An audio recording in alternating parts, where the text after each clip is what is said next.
Hey, what's happening, my friends? John Highley here with the Kingdom Power Life, bringing you guys another video today.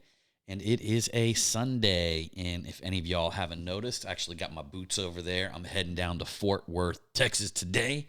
And I'm going to my first of what they call like an animal show. So I'm going to go see what that's all about. We're going down to Dickey's Arena, which is probably, or around near Dickey's Arena, which is probably one of the nicest venues that I've ever been to, and it's right here in Fort Worth, Texas. Y'all haven't been to Fort Worth. It's like literally going to a legit cowboy town. They got rodeos. They got a place called the Stockyards, all these cool places. So that being said, that's not what I came on here to talk about, although that is where I'm going after I'm done with this video. I am talking today about the devil's greatest trap. And the devil has many tricks, many things that he will try to pull over on us. He's the opposition, the opposing force, but it's also something that we want to note, that we're able to bring the light of God in any situation because of these traps, because of these tricks. We're able to do the opposite, and we're able to bring the light of the Lord into the earth and take the territory that we rightfully have given to us. So that being said, y'all, we're going to go into this, and it's exciting. So I don't really want you guys to think about this in a negative perspective. I want you to think about it is your opportunity to bring the kingdom and the power down here on earth. The devil has already been disarmed at the cross. We're not even going to give him too much of a credit or a pat in the back. But what we're doing here is we're literally looking to the point where we can actually combat and move on this earth by understanding the actual tricks of the enemy. All right. So, we're not going to put him up on some pedestal, something scary that we're afraid of, anything like that. If you've given your life to Jesus, Jesus defeated the devil at the cross. Just leave that behind you. But what I really want you to understand is to begin to not only walk in your authority, but what does that look like? And what are the things that are going to happen in your life, especially if you're listening to this channel. If you're listening to this channel, I know that you, or you're watching this channel, you're an individual that wants more out of life. You want to understand how things work. You want to you have dreams, you have ambitions, you have all of these things, and you want to learn how to navigate in this earth without falling into the devil's trap. So there's a lot of times we don't do things or move forward in particular things because we're afraid that it's going to lead us down the wrong path, meaning that we're going to fall into a trap. I was actually talking to a coaching client of mine the other day, a very successful gentleman who I've had the honor of working with for over the last 3 years. And I'm talking to him, and something came out during our call that he said, I'm just worried that he pretty much said if things are going so good for him right now, that he was afraid that he would get big-headed, and he was afraid that he was going to become like these people that he essentially didn't want to become like, right? So that is part of the devil's trap. And what we're going to do today is we're going to remove the curtain to see how the devil works in the back end to try to confuse us, to lie to us, and to potentially make us fall in that exact trap that I'm talking about that one of my clients was feeling. And trust me, I dispelled that as I'm going to break it down in this video exactly what you've got to do to combat that. And part of that is just distinguishing and knowing what's happening there, right? So today's video, the devil's greatest trap, we're going to jump into it here in just a moment. Before we do, if you have been watching these videos, or if it's your first video and you like what you're hearing, you like what you're seeing, please please subscribe, please hit the notification bell. This is going to help out our channel tremendously, and we're going to be sharing these powerful strategies, bringing the kingdom of God down here on earth for all of you abundant thinkers, because you're going to be able to tap into the kingdom, and it's going to bring power inside of you, and you're going to be able to walk it out inside of your life. And you're going to want other people on that journey. It's the power of the kingdom. So the first unselfish thing that you can do here is share it, like it, at least at minimum subscribe. And that's going to help get the word of the kingdom out. That's the way the algorithms work, and I know the Lord is going to do something amazing with this channel. So that being said, I appreciate you and thank you, and I value your time. So the devil's greatest trap. Well, first off, let me jump into a scripture here. 1 Peter 5, 8 through 9. Peter is saying here that be alert and sober mind. That's what we're getting ready to learn here, is how we're going to be alert and sober mind, meaning we're thinking. Your enemy, the devil, prowls around like a roaring lion, Does not say he is a roaring lion. It says he's like a roaring lion. For someone to devour. Resist him, standing firm in faith, because you know that the family of believers throughout the world is undergoing the same kinds of suffering. So this passage warns of Satan's attempt to exploit vulnerabilities, emphasizing the need for vigilance and steadfast faith to resist in these attacks. But he's also saying be alert and be sober-minded, meaning that, we've got to have this particular type of wisdom, because this is the very first trick that the devil played on Adam and Eve. I mean, he basically told Adam and Eve, hey, eat this fruit and you're going to be like God. And then as soon as they ate the fruit, he started saying, you're nothing like God. You need to go hide yourself. I can't believe you're walking around here naked like that, right? Before, they didn't care to be naked. They were in the garden of pleasure. It says that the land of pleasure, which is the Garden of Eden. Eden means pleasure, and garden means protected enclosure. So they were protected, and they had all the abundance of the entire garden. They didn't care about any of that. They were just running around being who they were meant to be, right? Well, at some point, the devil says, hey, you need to be like God. You should be like God. You should eat this fruit, this forbidden fruit. And then all of that stuff happened, and which was his very first trap. And what did he say? He literally had them look at what they didn't have.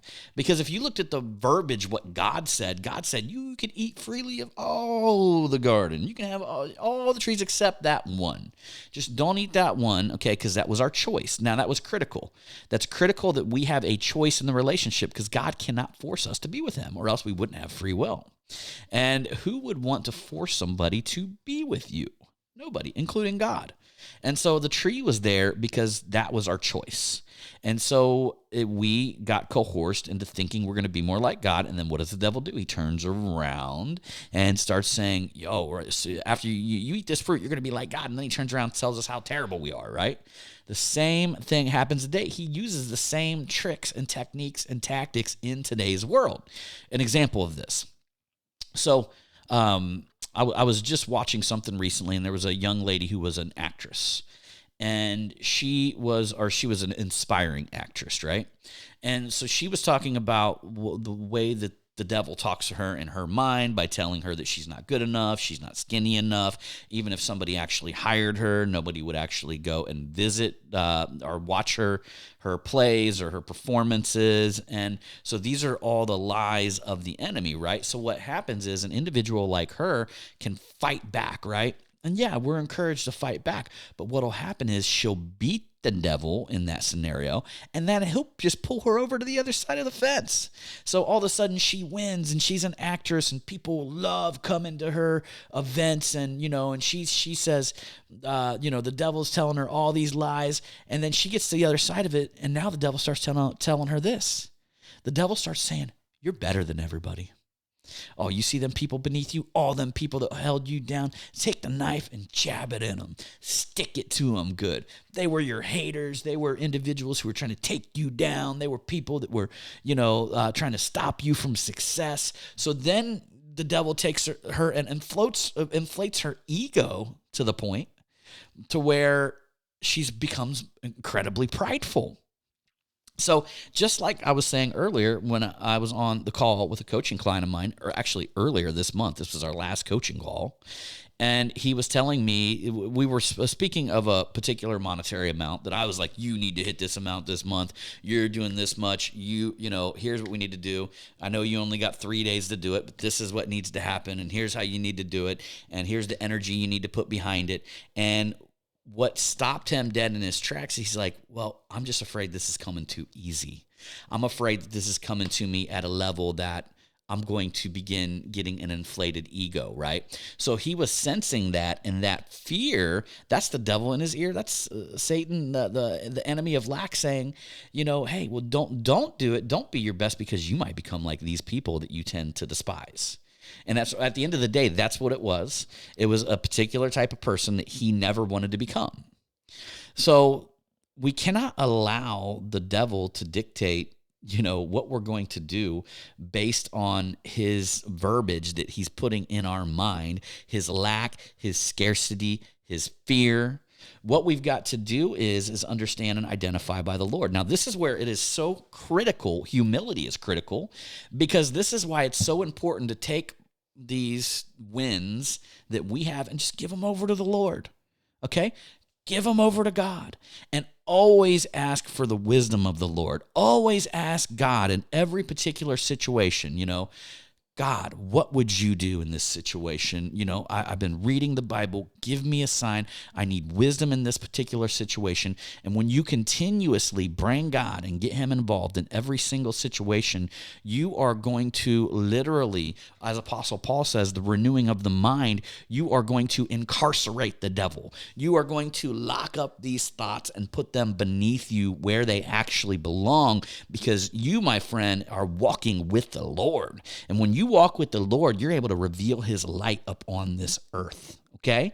So this is why it's critical to do spiritual work.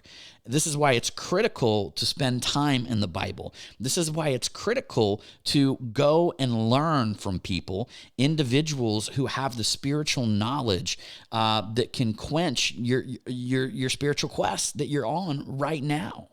This is why it's important. Like I told you guys a long time ago, what changed my life.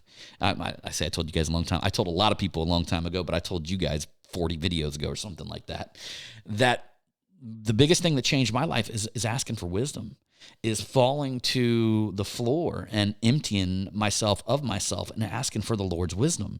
And it says in James 1:5 that he will give it to you without finding fault. He is not going to find fault in you, but he is going to pour wisdom upon you. But you can't be double-minded. You've got to believe that God's going to give it to you. You've got to believe. You've got to have faith. And what will happen is God will pour his wisdom on you, and it is guaranteed. It is in the Bible, and that will create certainty. And that certainty is, it happened before, it's going to happen again. And then as you move through life, you're going to find areas of life where you have blockages. Maybe it's financial, maybe it's relationship. There's particular blockages that you're going to have to go to the Lord and ask him for wisdom in this life. Not so you can change the Lord or he can change your situation, so he can reveal to you what's stopping you from receiving his light in that particular situation. You hang with the Lord like that, you ain't going to have to worry about the voice of the devil, because you're going to be flooded and filled with the voice of the Lord. And that, my friends, is what Jesus called praying without ceasing, bringing God into every single moment. Now, I'm sure he did it more intensely than we could probably ever do it. Maybe not. Maybe not. There's some things that Jesus said that could potentially put that under question. Yes, we can. Yes, we can. And, but hey, I'm being humble here. And if we can, we can. And if we can't, we can't. That's all going to be for the Lord to fill us. And I'm just going to focus on what we're talking about today, and is arresting these terrible things that how the devil tries to trick us. Think about that. In the scenario that I just talked about, he literally told the girl she was worthless and was never going to have an audience and was never going to succeed, and she wasn't skinny enough to be an actress and all of these things. But when she achieved all that, he starts telling her that she's better than everybody. So he takes her to the other side of the spectrum and makes her prideful. And fills her with these things. And you all know, we've all seen people that have fell victim to this. And here's the thing. They're never going to be able to enjoy the light that they've been given. They're never going to feel fulfilled. They are always going to be empty. They're always going to, because why? Why? Because they're filled with the thoughts of the devil, and they're not filled with the light of the Lord. You're filled with the light of the Lord when you put him front and center, put the kingdom of heaven, just as we say in the slogan here, the kingdom, power, life. We put the kingdom ahead, and then it fills us with the power, and we can express that power inside of our life. It is the change that everybody needs. So, woo! Good video this morning. I'm heading over to Fort Worth, y'all. So 15-minute video this morning. I thought it was less than that, but not bad, not bad. So, all right, my friends, I appreciate you. And if you have not, like, subscribe, comment, head on over to kingdompowerlife.com. Get in on the discussion where we have the Kingdom Power Life Facebook group, and you can get over to that from kingdompowerlife.com. And who knows, we might have some other stuff going on right now, free stuff, merchandise, whatever, things like that. Books, all that fun stuff will be available over there as well. So I appreciate you, and as usual, I'm going to see you on the next one.